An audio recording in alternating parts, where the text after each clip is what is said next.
On today's show, we're talking about how to use lore in your novel. So stay tuned. It's going to be a good one.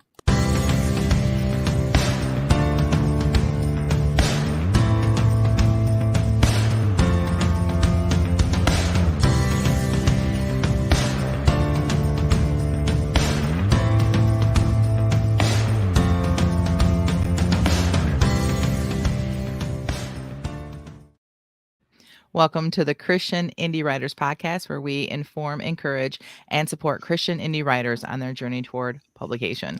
I'm Jennifer Carl Tong, and I write historical Christian romance.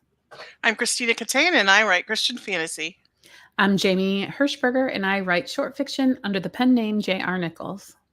And welcome everybody to the show. We're so glad you're here. If you are here live, we'd love for you to make a comment in the chat so that we know you're here, so we can say hi.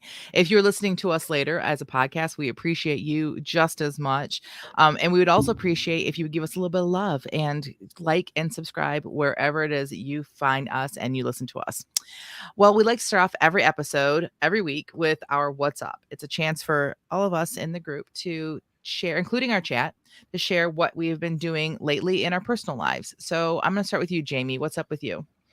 Well, just as you started to say what's up is first, I was like, I don't think I have anything prepared to say. That happened last week when I think I was hosting and I went straight to Tina and she's like, oh, you're not going to go next. I'm like, in my mind, I'm like, no, because I have no idea what I'm going to say.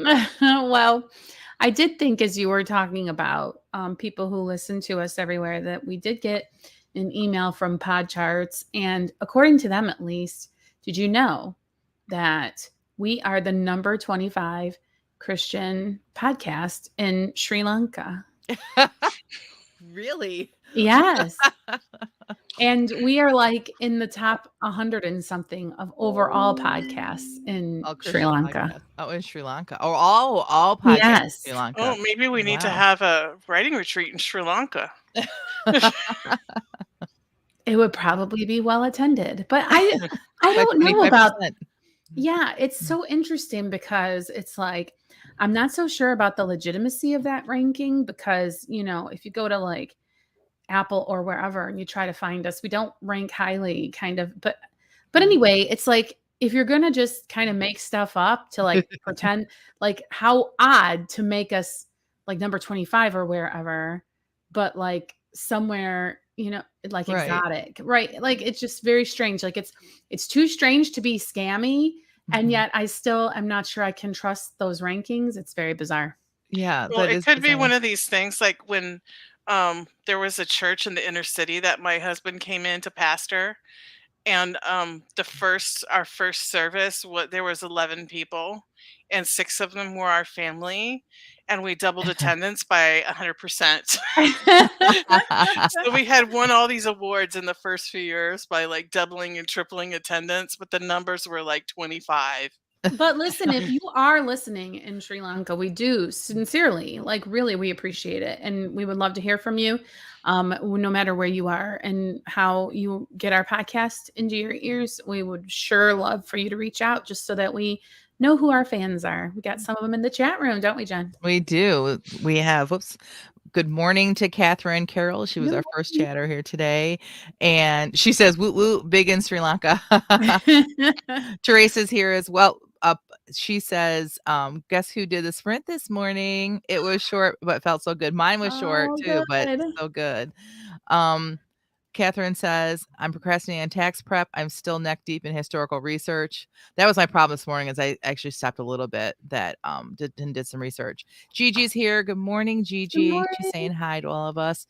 And Piper's given us her what's up. She said, what's up? Been working on tax prep. It's a drudgery. I procrastinate every year. Blah. Yeah, me too. I was just telling ladies before we started that we didn't do our taxes last year either. Because if you're going to get money back, you don't have to get them in on time. It doesn't matter when you file them. And so now I have 2 years worth of tax stuff to get together, and I just hate it. So Teresa says there are a few churches in my association who are in that same situation, Tina. That's funny. So, and Shell's here as well. Hi, Shell.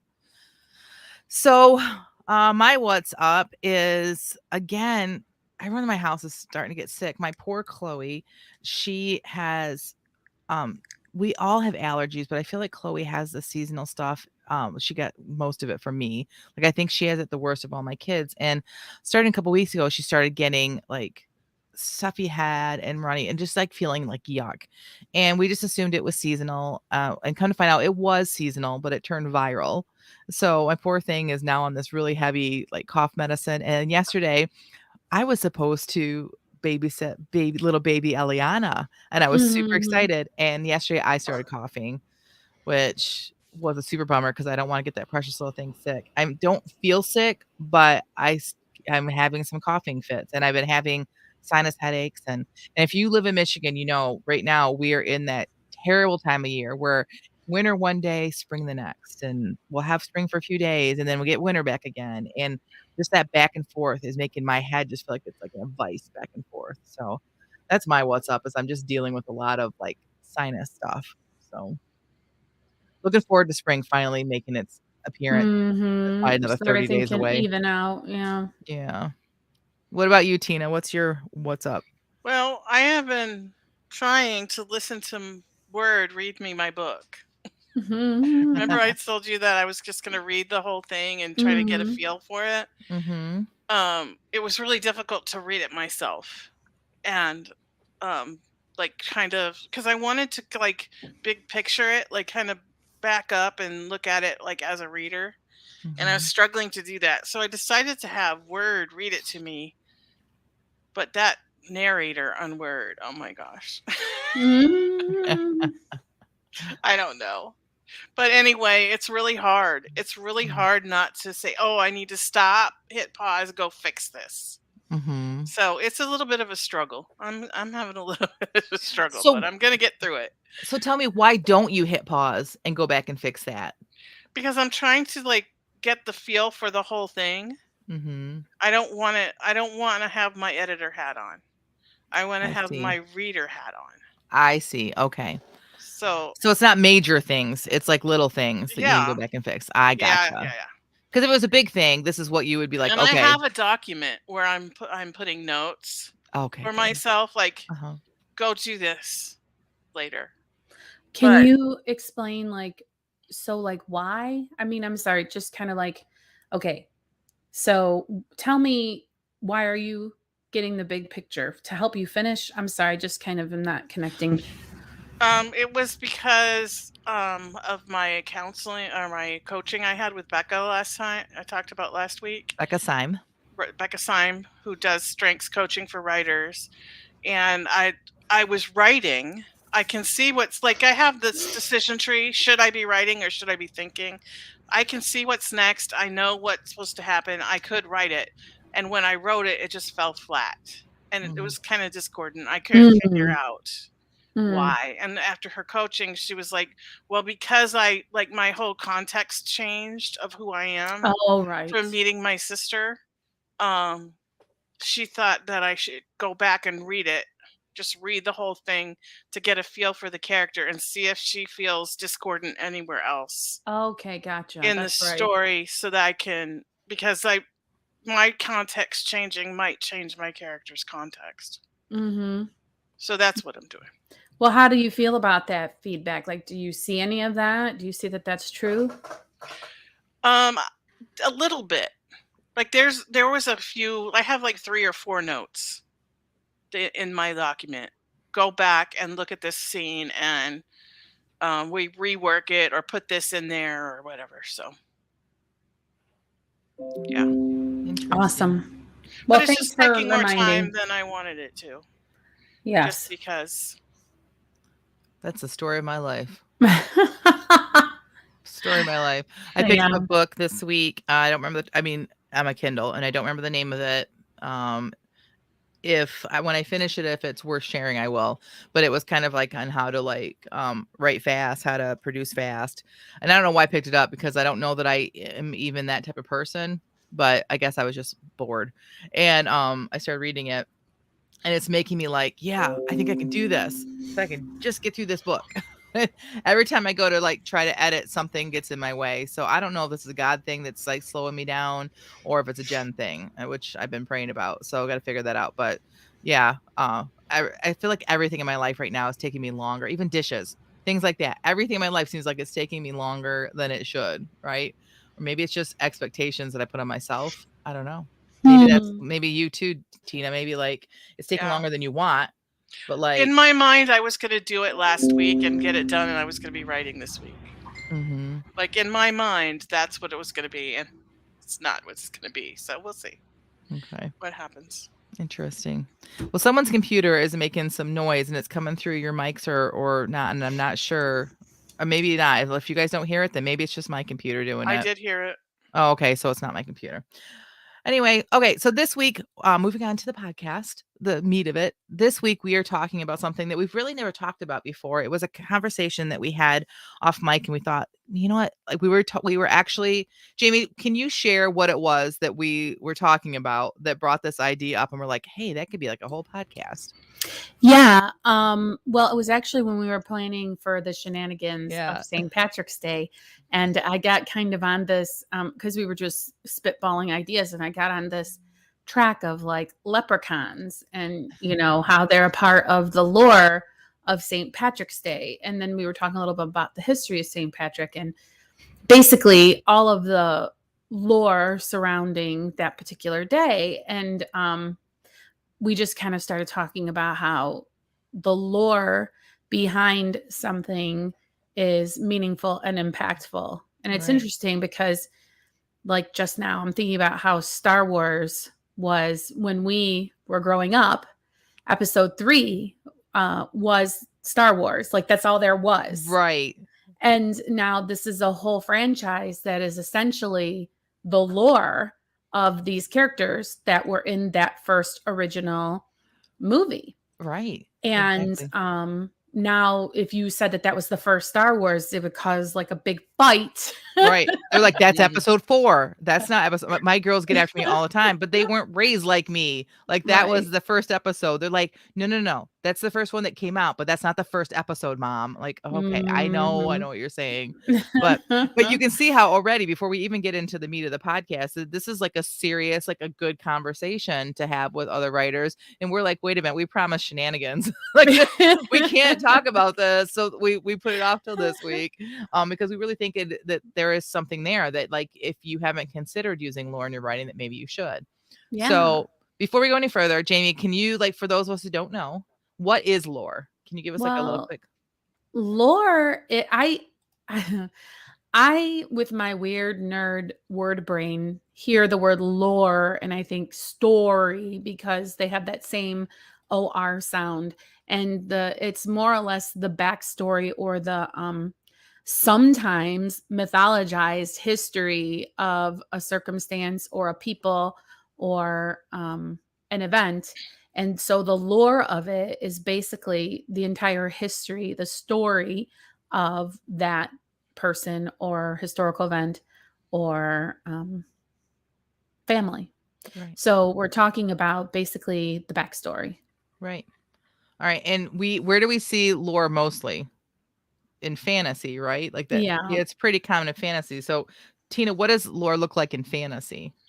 Well, it you know, that's like a question that you have to say it depends, because it depends on the type of fantasy. It could be the magic system. It could be like the story, their creation story, for example.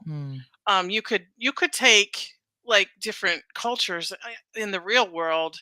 Like if you go down into Mexico, their whole creation story that they've had, the Aztecs and the Mayans, they have a creation story. Like every different culture has a creation story. And so you could say that that's their lore, right? And so when you're creating a fantasy world, there's always like, that's one of the things with world building that really helps with world building, is to write the creation story to help you start to see your world as real. And so I would say things like that are, and so it would depend on what kind of fantasy world it is. It might be, you know, the dragon lives in the mountain and you must, you know. I was just going to ask that. Aren't dragons considered kind of like common lore in fantasy? Maybe not all fantasy, but like fantasy. Epic fantasy usually has like either dragons or like Knights of the Round Table type stuff or something like that. Right. But if I don't write fantasy, I can still use lore. Like, we kind of gave a little hints with this when Jamie talked about Star Wars, which I guess is fantastical, but and other things. But what are some ways that we can use lore if we don't write fantasy? This is what we want to talk about. Because if you were to write fantasy, you know what lore is. You know how to use it. You're already using it right now. But excuse me, but if you don't write fantasy, you still can. Let's see. We've got some comments.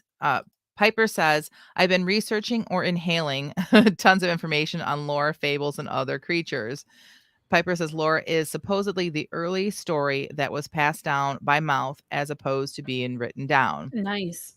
Yeah, that's a way better definition than we gave. Thank you so much, Piper, for being in the chat today.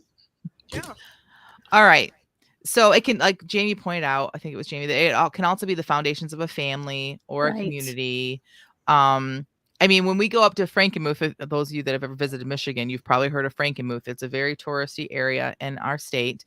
It's Little Bavaria is what it's called. So it's like a German. It's, like a lot of towns, a lot of states will have like a Chinatown or a Little Italy like that. Well, we have Little Bavaria. And when you go up there, on one of the restaurants, on the Bavarian Inn, believe it or not, that's the name. The Bavarian Inn has a giant clock, a glockenspiel, that tells the story of the Pied Piper once or 4 times a day, I think it is, at like noon and 3 and something like that. And that's a whole lore thing, right? If you are of that descent, you would know the story of the Pied Piper, and that is part of that lore too. So I mean, so that's not fantasy per se, like, but could be the lore of like something like that. But we can also use it as far as like your family or community. So yeah, well, I can't remember what book it was, or maybe it's just some kind of an archetype that I have in my head. I don't know where I've encountered this in literature, but if you imagine being the young boy who is always told about great granddad so and so who built the fortune in the shipping industry, and now he's got to carry the mantle and go forward as a great, whatever their surname is, and you have to like uphold this surname to this high standard because they walk down the hall of the family portraits and there's person after person who did great things in the name of this family name, and so it's like instilled in these people that they have to be very good last names because everybody before them has built up this amazing dynasty. And so I guess the word dynasty is very much a lot about lore, isn't it? Right.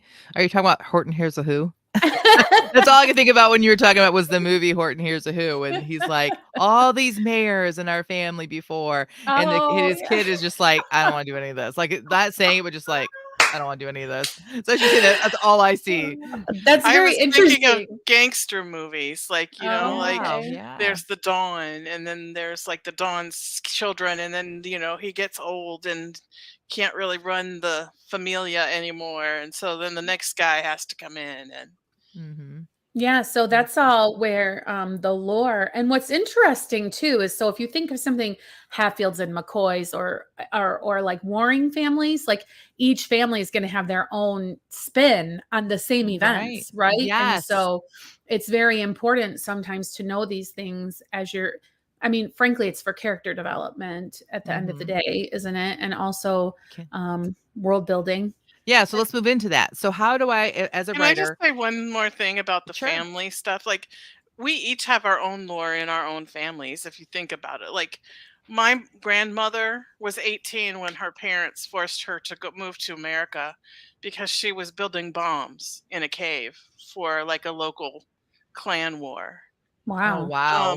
So like there's that story, and then like my mom's family is Polish, and the family came over on the boat from Poland, and the mother of that family died on the boat. And then there was a bunch of kids, and so there's that whole stuff that we tell every time there's like a big family reunion or a funeral or a wedding. We all have our own lore in our families. I feel like you have more exciting lore than I do. All right. So if I don't write fantasy, how can I use lore in my novel? I think first we need to talk about there are 2 different kinds of lore. There's the lore that you make up within your own novel. And then there's the lore that is common, right? So Mhm. let's touch on that first. What are some lores, like examples of lore that is common that you could use in your plot? Well, you could have, your character believe they spotted the Loch Ness monster Right. while they were, in the region, and that's a common lore that readers would know about, that everybody has heard of at least at some point, It actually and says in your character's swimming pool in the outline. Jamie wrote that. That's awesome. Yes, just to inspire someone today. Right. There's a writing prompt for you, no extra charge. Like Bigfoot, that's another lore that I think that might be exclusively American. I'm not sure, but Bigfoot or Sasquatch, same character, And I is think something there that. are, like, variations of Bigfoot in other cultures, like Mhm. just the forest monster kind of, thing, and Right. so, And, your character could catch one in his bear trap and and a lot Mhm. of thrillers and like mystery kind of stories, the boogeyman, like mm. or variations on the boogeyman Mhm. are big. Yeah, and those are, familiar to those are existing in our world and then moved into your novel, so it Right. could be a plot device. All right, and then there's the lore that you make up yourself, right? And I'm gonna go a Mhm. little out of order in our outline because I think that the next, because Jamie already brought up, I think let's move on to character development. Let's move that up in the outline. So you Yeah. could make up lore yourself and use it purely for character development.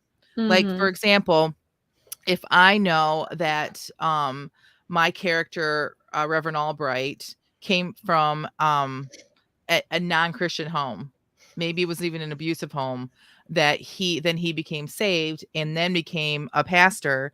That would affect him, right? Not Mhm. growing up in a Christian home and maybe like that, maybe he's a little softy now because he has all girls and he feels like he wants to protect them from the world. And so that kind of stuff would flavor how my character just specifically treats just his daughters, which would in fact and in turn would flavor my story as well. So you can use it for character development like that.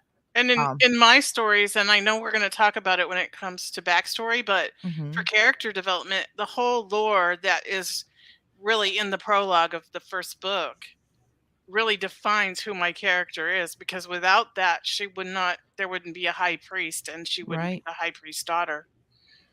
right. So Yeah, your Yeah. whole series is kind of based on that opening scene and the lore that yeah, they yeah. and that's like my original idea. I think I had written that prologue like 20 times before I ever Mhm. said I'm going to make this into a novel. So Mhm. Yeah, that's Well, awesome. just like you, your character does not exist in a vacuum. There's Right. absolutely things in the environment and in their own family history that make them who they are and make them behave the way that they do. Exactly. All right. So another thing that we talked about just in conversation was you could use family lore from your novels to write prequels. Jamie hinted Mhm. at that with Star Wars, how we started off with the original three, which would have been now considered episode 4, 5, and 6. And you can use that to write prequels. Um, there's a show, and I've mentioned it, and I know I've not seen it, and I know it's not a good show. I tried watching one of the prequels and I made it less than 10 minutes, but there's a show called Yellowstone for those of you that maybe have heard of it or maybe even seen it. I don't know. That is so hugely popular that they went back and wrote TV series for basically the ancestors of this family that owns this property. And one of them is called 1883. The other one's called 1923. 1923 is newer. I am not promoting these shows. All I'm saying is that you could take that concept and do that with your own books.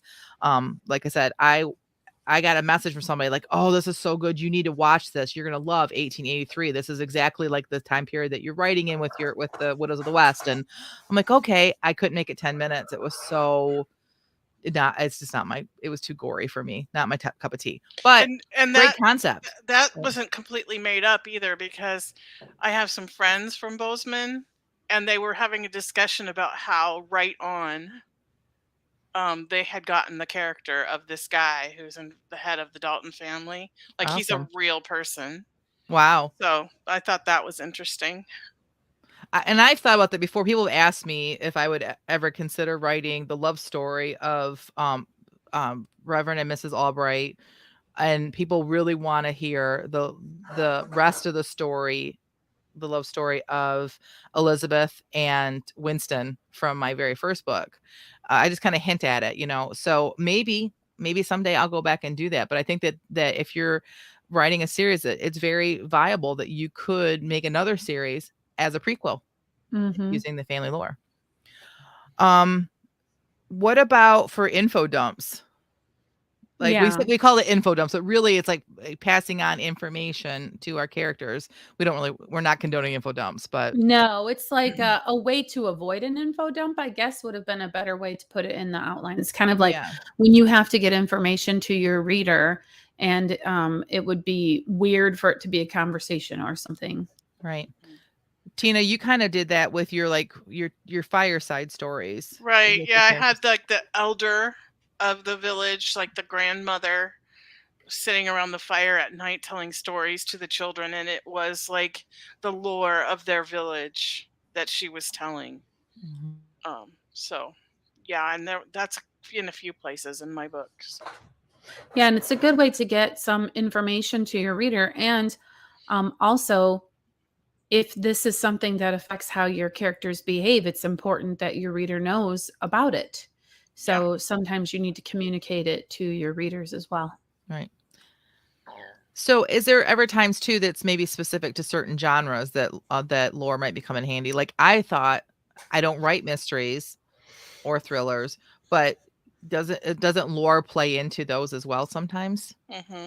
Yeah, I just read a book actually by Harlan Coben called The Boy from the Woods, and the prologue, they find this little boy living in the woods, and nobody knows where he came from or who he is, and he's young, so young he can't tell them where he came from or who he is.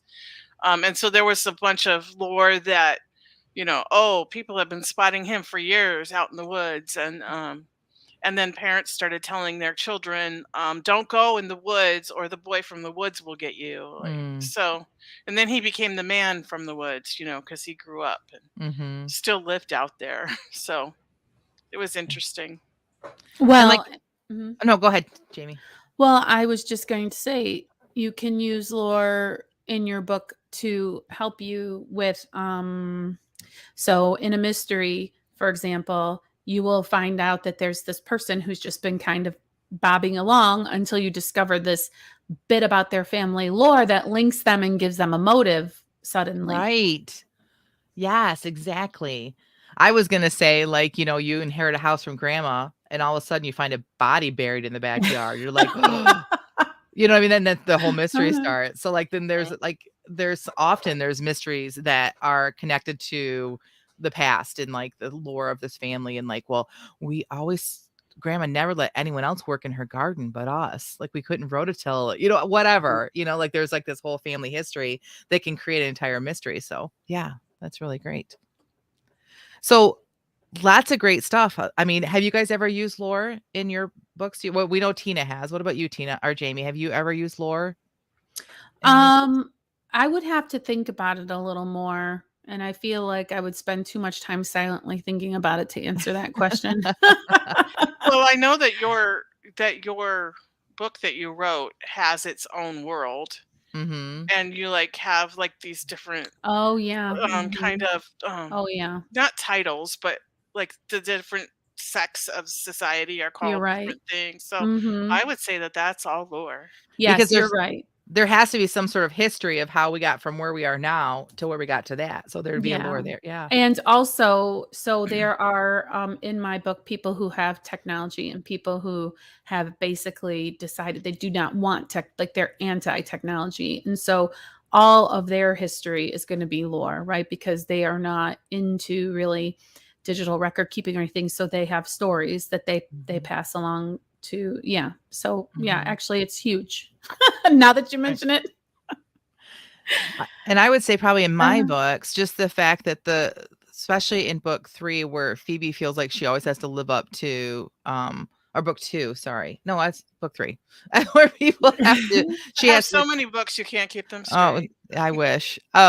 She has to like kind of live up to the example of who her father was, right? There's this lore of who Mm. Reverend Albright is kind of throughout all of the books. He's kind of like a larger than life personality. And I think that is kind of a lore that I've set up that like everyone knows who he is, and he has this like presence, and it affects how the girls were raised and how they interact with other people. In book 4 as well, like a lot of pressure on Sarah to live up to this expectation of who her sisters are, who her parents are. And so even that there is lore as well. So What's really interesting as you're talking about that, and like this is nothing really to do with what you're saying, but what my mind went to was like, until you find that one person that says, that's not really how it was at all. And then you wonder how much of the lore is just the story that the society decided would be the standing story that is handed down, and how much of the truth actually goes to the grave with the people who lived through those events.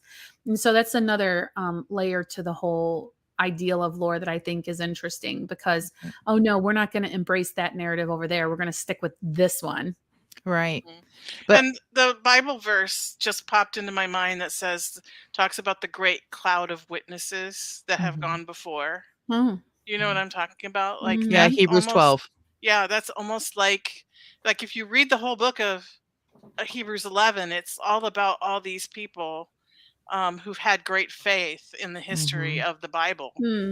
And so that could almost be like kind of like our lore as Christians. But ultimately, if you've never considered lore, and after listening to this whole podcast, we hope you will consider it, but it will make your characters more rounded and less flat and bring a whole other dimension, even if you are not writing about that specific lore, even if it is not like what your story is about. Bringing in that type of things that like really are real world, real life things, bringing that into your characters will make your story more rich and more full. And so as you can see, probably a lot of your books that you've written and that you've read also include it. So and I have to say that we want our characters to be well-rounded and not flat. But I would like myself to be less rounded and more flat. I don't know about the flat part, but yes, the less rounded maybe. All right. That was funny. Okay, so anything else to say, ladies, before we move on to our favorite part of the week? I think that's it. It is time for the feedings of the back. So every week what we do is here on the podcast, we submit a raw, fresh, unedited piece. This helps to develop a safe community by receiving criticism, because we take turns being utterly vulnerable. And truly, this is like, I remember when we started, we were kind of like, because we had only ever submitted to each other things that we had edited. But we write this, and then we put it out there live for all of you to hear. And then we give each other positive feedback because we haven't had a chance to edit it. And so this week was 5 words. Tina, I'm going to have you go first. And will you share with us the 5 words and then share your piece? The 5 words were pain, eject, format, apple, and flood. And my brain hooked onto pain. And so I'm probably going to have to give another trigger warning this week. If you're a little squeamish, I don't know if you would want to hear it. So here we go. The pain shooting through Sean's back brought tears to his eyes. He tried not to cry out, but the scream came unbidden from his throat. What was probably only seconds felt like years, and then it stopped. Tell me what I want to know, and you can go. Sean didn't have the energy to tell the man in the mask where he should go. He tried to pull at the bindings on his wrist, but there was no strength in his arms. The man was in front of him now, the cattle prod resting on his shoulder as if it were a casual thing. Where is she? I'm getting tired of this little game. Tell me now. The only thing Sean could do was glare at the man. Why do you force me to do these things? The man brought the cattle prod down between Sean's legs. Sean found himself outside his body, looking down. The man tied to the chair, who he knew to be himself, but was somebody else at the same time, convulsed with the pain. Then he stopped moving altogether. The man in the mask pulled the cattle prod away and turned it off, a stream of curse words streaming from his mouth. Oh, that's good. A stream of curse words streaming from his mouth. Unedited. It's us, friends. It totally threw me out of the story. A woman came through the door. She had dark hair that hung in a bob to her chin. sparkling blue eyes, and was dressed in a black skirt, white blouse, red blazer with red high heels. Sean recognized her immediately. Strange how neutral he felt about it. He felt nothing about anything he was seeing, as if he were just a casual observer watching a television show. The woman walked over to Sean's body and placed her fingers on his neck. "You are an idiot," she spat. "You could have killed him." "Not my fault. He's such a—" "Shut your mouth and untie him. From now on, we do this my way." At the woman's signal, two men dressed in white scrubs entered the room with a gurney, placed Sean on it, and started to wheel him from the room, pulling him along from his place floating above. He tried to focus on the woman. He knew who she was, but his brain wouldn't connect with the information. He knew it should be right there. "Your husband isn't going to talk with your soft, womanly techniques," the man in the mask said, pulling it off. Oh. Realization hit Sean like a ton of bricks, and he snapped back into his body, sitting up with wide eyes. He looked back at his wife and best friend, his mind unable to believe what was right in front of him. 3, 2, Oh, 1. wow. Nice twist. Yes, nice twist. Like, and then he wasn't dead. So I kind of was like digging the story thinking that he was dead. And then the whole rest of the book was going to be him like trying to solve Haunting the them. mystery. Yeah. Well, trying to solve the mystery of what actually is going on because he's so confused, right? But like so good, Tina. Yeah, I really Thanks. enjoyed that. Yeah, I could see her when she came into the room from your description. Yeah. Oh, thanks. She felt very 80s to me though. I don't know why. Maybe like just the You just description of the pictured shoulder pads in her jacket. I did. Yes. Did you not? Did you picture shoulder pads in her red? I did not, but that's why Oh. she looked 80s to you. Maybe. I Maybe because immediately thought Cruella DeVille. Oh, maybe it was because I used to have a red blazer. Mm. But that would have been the 90s actually. But I looked, that was a Mm. really nice outfit. But I could see it. I could see the whole thing. And I had red heels too. I didn't This is see the- shoulder pads, so, Okay. but So who yeah. knows? that was really great.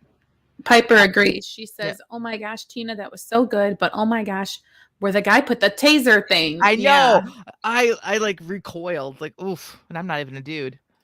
Gigi says, yeah, oh, go go. ahead. Oh, Tina, that was great. Thanks, guys. Oh. All right. Well, I will follow that. Totally different take on it. I also kind of I tried focusing on the word apple, to be honest. Oh, Shell, a couple more. Sorry, real quick. Gigi says very suspenseful, and Shell says so great, Tina, awesome characters. Thanks. I agree.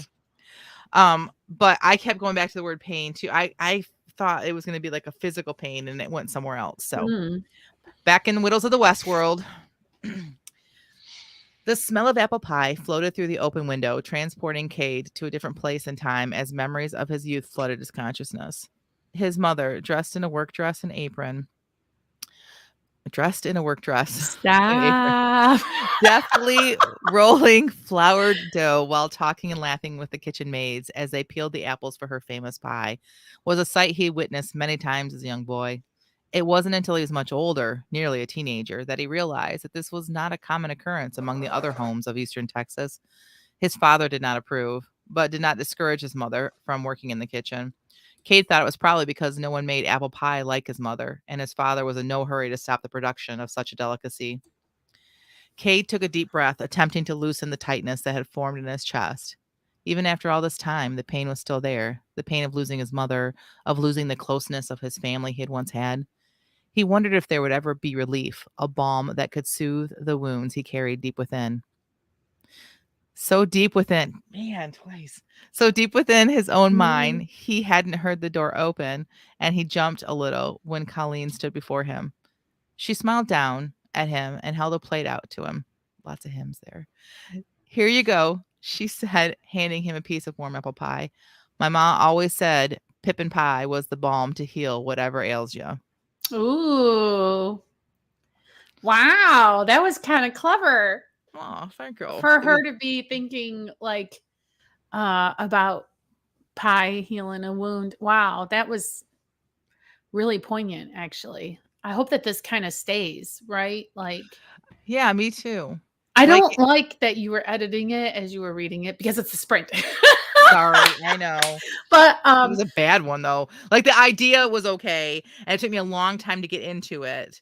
Once I got into it, like I liked it, but yeah, it needs a lot of work. yeah, well, don't I mean, it's interesting. You're like, oh, it was a bad one though, but like we sometimes churn out some stuff that sounds pretty polished, and that's like super impressive when that happens. But Right. the point of it not being polished is what's going to encourage our listeners to give it a try, because if they write something and they find too many mistakes, they might think, oh, I shouldn't, or oh, I'm bad, or whatever. And it's just the reality of what sprinting is like. It's getting, like you said, getting a good nugget onto the page so that you can go back and finesse it later or not, right? Yeah, and sometimes I find my brain like fixing the errors as I'm reading. And I Right. really try not to do that because it's a good lesson in sprinting is not perfection. Sprinting is just exercising your writing muscles Right. and But possibly generating ideas or generating things that you can move forward with. yes, Right. but I did love that he was thinking about this wound he had, and then she happened to say that pie would heal a wound. It was just Yeah. like it was really delicious. Haha, no pun intended. Thank you. It was Thanks. very good. Yeah, because I agree with everything you're saying. I think that the point of a sprint isn't to put out something that's good and polished. It's to like generate writing, practice writing, because sometimes they'll come out polished, just like you said, but more like the ideas. And like what I'm going to get out of this is the idea of where he is thinking back on where all his pain is. And this, I think, is where, because at some point in the book, you have to have a realistic in a romance, a realistic way where they go from not liking each other to starting to see something different. And this would be a really good jump, almost like God kind of intervening and saying, oh, you need a balm? Look what I got for you. This girl right here that you're not even paying attention to, kind of a thing. You know Yeah. what I mean? And so that is this is the nugget I'm getting from today, is that I think I will use a scene like this, if not this one, but something similar, to be able to give us some backstory, again, some lore on my character, like Cade, and what influences him, as well as moving into like him starting to see her in a different light. So, And I like how the use of scent, like sometimes that's hard in a story, and then the way that scent can trigger memory right. and nostalgia and all that, that was really good. And I would unfold that more. Like I just said, the scent of apple pie, but like, what is the scent of apple pie? So this isn't, again, when you sprint something, but you go back in to make it like really usable. Stop. That's a great suggestion, Tina, to talk about the scent. Is like stop some sort of thing like that, some sort of sense, and like just unfold it and unwrap it and see what you come up with. So I'm so glad you said that, because I was going to say at the same time, I do appreciate both you and Tina pointing out, oh, that's something I would go back and fix later, because it does show someone who may not know that word repetition so close like that. Oh like, yeah, it's bad. very interesting. And then for you to say, dwell more on what is the scent of apple pie, like show, don't tell. Like, I think that's a very interesting exercise, potentially, to go in and say, what would I change and what would I fix? So I do appreciate that you did stop to say, I would change and I would fix. I appreciate that. Yeah. Thank you. So, let's see. Piper says my husband would agree that pie heals. I'm not disagreeing with that either. I'm so hungry right now. Gigi says Jen must have apple pie now. Dropped us into that kitchen. Great character building. Yeah. Thank you. Teresa says both stories were so good. Thanks. And Shell says great scene, Jen. I love the way you weave the past into the present. Teresa says, I appreciate hearing you all share the raw and real rough drafts. It's encouraging to me. So often we only see final drafts to the point that it feels like I can never do that. Yes. I hope that that's what you guys get out of this podcast, is that you look at us and like, man, if they can do it. I really hope. I mean, honestly. Yeah. Because right. I appreciate you saying that, Teresa. Well, and Teresa, I believe, shared her writing sprint in our Facebook group. So if you're not a member, you want to get on over there and join so that you can leave some words of encouragement for her as well. Yep. The link for that group is in our show notes. So, all right, Jamie, we saved the best for last. Oh, you wish. Okay. So here we go. Like Tina, my mind latched onto a word, and there we were off. And for me, it was eject that captured my mind. So here we go. If I would have known it was going to hurt so much, I might have stayed with the craft. Don't be silly. Louise finished smoothing the blanket and gave it a little tap. We're all certainly happy you chose to eject, aren't we, boys? She didn't even look in our direction, but my brother and I both nodded. To be safe, I murmured a yes, ma'am. Then I sighed inwardly. In spite of my most strenuous efforts to be a very good boy, I'd become an expert at lying to my mother. The nurse came back. This time she carried in a tray, upon which sat a plate of what looked like chipped beef on toast, a cup of weak apple juice, and a shiny red apple. The food looked disgusting, right down to the glistening apple. I'd lived long enough to learn that the more they shined up the fruit, the worse it would taste when you finally bit into it. But my stomach growled anyway. Mom had burnt the oatmeal beyond edibility this morning, and with the expense involved with Pa's accident, I knew better than to ask for anything else. The nurse made bright, chattering conversation with my mother, while my dad sulked, turning the food over with the plastic fork he'd been provided. I marveled at my mother's poise. It turned out she and the nurse were related distantly, and somehow my mom was able to conjure up names of long-dead folks to inquire about, which seemed to make the nurse all the more cheery, and as she left the room, she gave me a wink and slipped 2 dum-dum suckers out of a pocket and handed them to me. I smiled and said, "Thank you, ma'am," before I could disappoint myself by examining the label. There were only 2 flavors of Dum Dum Pop I could tolerate, and it seemed they were the most elusive flavors known to the Dum Dum factory. The nurse had barely left the room when I glanced down. Root beer and mystery. Shrugging, I handed the root beer flavor to my brother Gary and tucked the mystery flavor into my pocket. To my horror, I heard the sound of crinkling waxed paper. I moved to signal Gary to wait until later, but it was too late. He hadn't eaten his breakfast either, and he was a good 3 years younger than me. He just plain hadn't learned yet. I looked at my parents gulping in anticipation of what was to come, but to my surprise, they weren't paying any attention to us. Instead, my dad was staring up at the ceiling, and my mom was bent over him, smoothing his hair and murmuring words I could not make out. My hands grew hot, and I clenched them. Something that wasn't hunger grew and rolled in my stomach. It felt wrong not to be noticed. It felt right, too. Come on, I said to Gary. Let's go see what they've put on the television out in the waiting room. When I got to the door, I stopped, letting Gary go out first, and looked back at my mom to give her one last chance to stop us. She met my eyes and nodded. I nodded back and reached into my pocket for the mystery-flavored Dum Dum. As I followed my brother to the waiting area, I peeled the wax paper off, plunged the pop bravely into my mouth. Pineapple. I grinned. Then I sat with my brother and folded and refolded that little square of wax until Mom came to collect us, puffy-eyed but smiling. Wow. So good, Jamie. But so like you often do, so many questions now. Like, why couldn't his brother put the sucker in his mouth? What would have happened? But like, obviously his dad was in too much pain. It probably was his dad. Must be like, maybe he's abusive. Like, I get that. And then like, why is she all puffy-eyed now? What's going on? Like, so many questions. But that's good because I care. I care enough to like want to know all the answers and want to know more, right? So you have a ability to do that, to pull us into a story and make us like want to know more about these characters like they're real. So well done. Thank you. Appreciate There's that. so much rich description, in so few words. That's what does it. Like, I don't know. I can't think of the example now, but just the rich way that she describes her characters and the room and what's going on, it really does pull you in. I appreciate that. Yeah. Let's see. Piper says, you craft such great characters, Jamie. I agree with Jen. So many questions.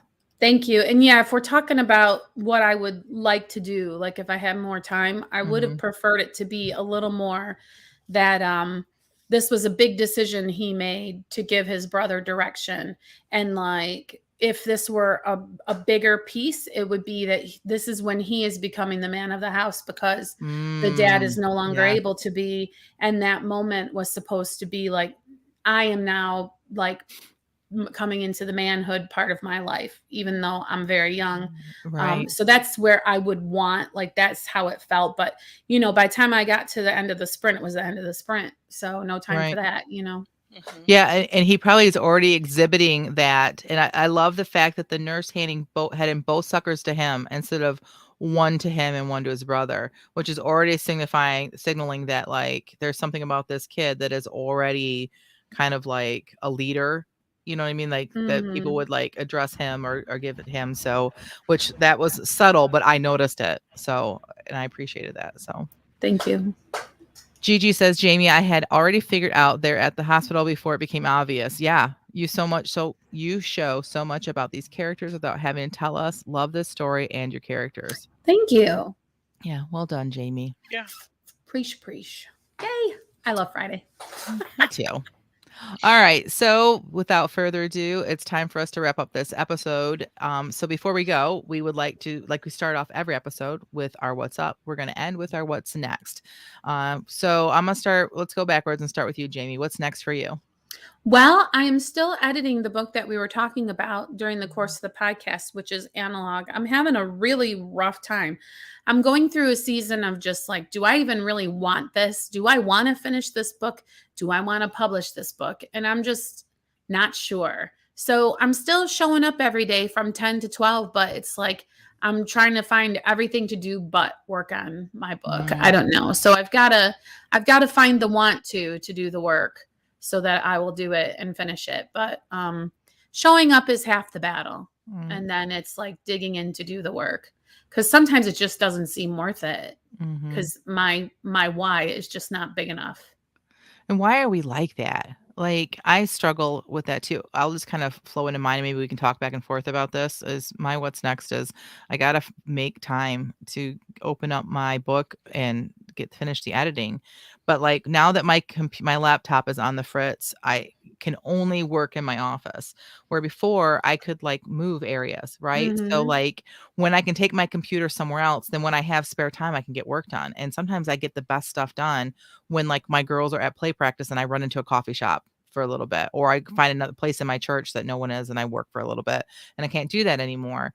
And I feel like sometimes when I'm here in the office, my mind is like so podcast related or like just kind of so pigeonholed that it's hard for me to like do that. And I have to figure out, how am I going to make this work? Because I'm blessed. I if I leave it here, my computer still works and I don't have to buy a new computer. And so I'm so blessed, but at the same time, it's like I got to figure out how to get my mind in the right frame, right? Is that any at all like kind of what you're experiencing, though you don't have a computer problem? But well, I feel like you have different challenges, but we're in kind of a similar place. You know what I mean? So yeah, I'm really feeling what you're saying. For me, it's just like my why is just not there. I think some of it too, and a little bit with what Teresa or Piper said right here. She says, next, have to find motivation to write again. I haven't had any for months. And I feel that. And Tina and I were talking, I don't remember when, a while ago. And we both were talking about how we kind of feel like we need to start being like, COVID did us all in really hard, right? But we need to start getting maybe like in a in-person writing group. Like, I know we have each other and like that, but like the accountability that comes from meeting once a week or once a month, where other people are expecting you to hand over something that's been polished and show some forward movement to get feedback, and then you're giving feedback to them. I've missed that. Tina says she's missed that, and maybe specifically the critique. I need the critique because it makes me a better writer. So maybe that's your thing too, Piper, is maybe you just really need to work to find people locally that write as well and try to get in a group. Try it out. I don't know. Teresa says her what's up. I've had so much on my mind lately. I don't feel like I'm in the right space for my work in progress. I'm doing puzzles to try to and create and wake up my brain, but I've been thinking about sprinting. It's one of two. So she's got more she's going to say. So while we're waiting for the rest of what Teresa was saying, Tina, what's up? What's next for you? Well, I'm going to get through listening to the narrator on Microsoft Word. There's 4 of them, and the one girl is the least abrasive, so I guess I'm going to listen to her and try to get into the story so I can see how it feels. And I hope I can get that done this week or this coming up week, because I want to get back to writing. So your issue isn't having like the desire to write. Your issue is just you got to get like an overall my feel. just what I did right, I looked at it and was like, it's not right." Mm-hmm. So, yeah. Right. All right. Well, if that is all, I think that this concludes this episode of the Christian Indie Writers Podcast. Thank you all for joining us. Until next time, may your pen be prolific, may your deadlines be met, and may all of your words honor Christ. Bye, everyone. Bye.